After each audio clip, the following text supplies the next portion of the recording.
প্রধানমন্ত্রী স্বরাষ্ট্রমন্ত্রীর পর এবার ফের মুখ্যমন্ত্রীর সাক্ষাতে মুর্শিদাবাদের দুই সাংসদ। শনিবার নবান্নে মুখ্যমন্ত্রীর সঙ্গে বৈঠক করেন খলিলুর রহমান, আবু তাহের। এসআইআর তালিকা থেকে বাদ পড়া সবাইকে তালিকায় নাম তোলার দাবি জানান সাংসদরা। মসজিদের লাউডস্পিকার খুলে নেওয়ার প্রতিবাদও জানান দুই সাংসদ।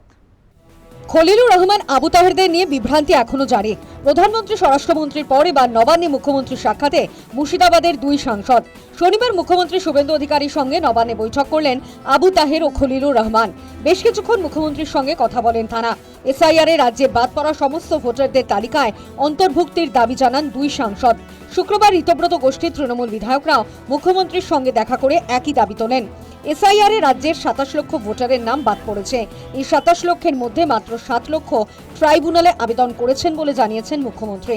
মুখ্যমন্ত্রীর কাছে আবেদনের সময় বৃদ্ধির আবেদন জানিয়েছেন খলিলুর, আবু তাহের। আজকে প্রায় 27 লক্ষ মানুষের নাম বাদ হয়ে আছে, ট্রাইব্যুনালে ঝুলে আছে। ইতিমধ্যেই মাননীয় মুখ্যমন্ত্রী বললেন যে 27 লক্ষের মধ্যে 7 লক্ষ মানুষ অ্যাপিল করেছে, তাদের হিয়ারিং এর জন্য আবেদন করেছে, আর বাকি 20 লক্ষ করেনি। আমরা এটাও বলেছি যে 20 লক্ষ যে মানুষগুলো ট্রাইব্যুনালে অ্যাপ্লিকেশন করেনি, তারা যেন অ্যাপ্লিকেশন করার সুযোগ পায়। মুর্শিদাবাদের 5 লক্ষ মানুষ যারা বাদ গেছে, তাদের জন্য আমরা আদালতে দ্বারস্থ হব।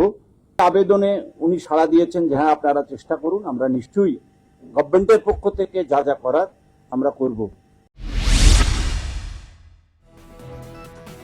শব্দদূষণ নিয়ন্ত্রণে রাখতে রাজ্যের সমস্ত ধর্মীয় স্থান থেকে লাউডস্পিকার খুলে ফেলছে প্রশাসন। আগের সরকার এই বিষয়ে কোনো পদক্ষেপ নেয়নি অভিযোগ জানিয়ে মসজিদ থেকে লাউডস্পিকার খোলার সিদ্ধান্ত পুনর্বিবেচনার আবেদন করেন সাংসদরা। মাইকটা হিন্দু মুসলিম বলে না, মাইকটা হচ্ছে যে হাইকোর্ট, সুপ্রিম কোর্টের যে নির্দেশ রয়েছে আর কি, সেই নির্দেশকে সকলে আমরা পালন করব, এটা হচ্ছে আমাদের কথা।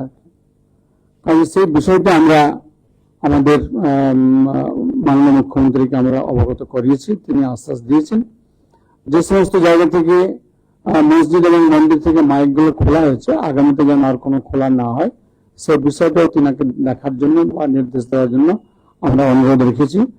তিনি আশ্বাস দিয়েছেন যে ঠিক আছে, বিষয়টা আমি দেখছি বা রেসপেক্টিভ জায়গায় আমি কথা বলবো।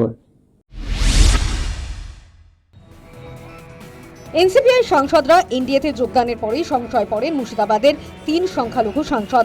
এনডিএর বৈঠকে এনসিপিআই সাংসদরা যোগ দিলেও এই 3 সাংসদ অনুপস্থিত থাকেন। এরপর অমিত শাহের সঙ্গে আলাদাভাবে দেখা করে নিজেদের বাধ্যবাধকতার কথা তুলে ধরেন খলিলুর, ইউসুফ পাঠানরা। বঙ্গভবনে মুখ্যমন্ত্রীর সঙ্গে বৈঠকের পর শুক্রবার প্রধানমন্ত্রীর সঙ্গে ব্রেকফাস্ট বৈঠকেও উপস্থিত ছিলেন 3 সাংসদ। এরপরেও সংশয় সম্পূর্ণ মেটেনি। 3টে এমপি শুধু নয়, এখানকার যেগুলো ভাগড়ে এমএলএ, তার সঙ্গে 3টে এমপি, এগুলো এখন রাস্তাঘাটে বেরোলে মার খাবে ভোটারদের কাছে। তা ভোটারদের কাছে যাবে কোন মুখে? যারা ভোট দিল তাদের বিশ্বাসযোগ্যতা, তাদের সমর্থনকে বাজারে বেচে দিয়ে নিজেদেরকে বাঁচানোর জন্য তারা যোগ দিল বিজেপি পার্টিতে, নাম দিয়েছে এনসিপিআই। এখানে বিদ্রোহী তৃণমূল, এগুলোর মানে বাংলার মানুষ সবাই বোঝে। আজকে বলছে এনসিপিআই করছি, আজকে বলছে বিদ্রোহী তৃণমূল করছি। এখানে একটা কথা আছে না, সরাসরি বিয়ে অনেকে করে না, ম্যারেজ না করে লিভিং টুগেদার করে, এগুলো সেই কেস।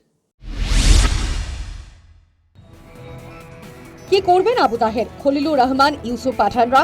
সংসদে এনডিএ ব্লকেই আসন গ্রহণ করবেন তারা, নাকি পৃথক আসনের দাবি জানাবেন? অনেকেই বলছেন নিজেদের রাজনৈতিক ভবিষ্যৎ নিয়ে এখনো দোলাচলে মুর্শিদাবাদের সাংসদরা। News time.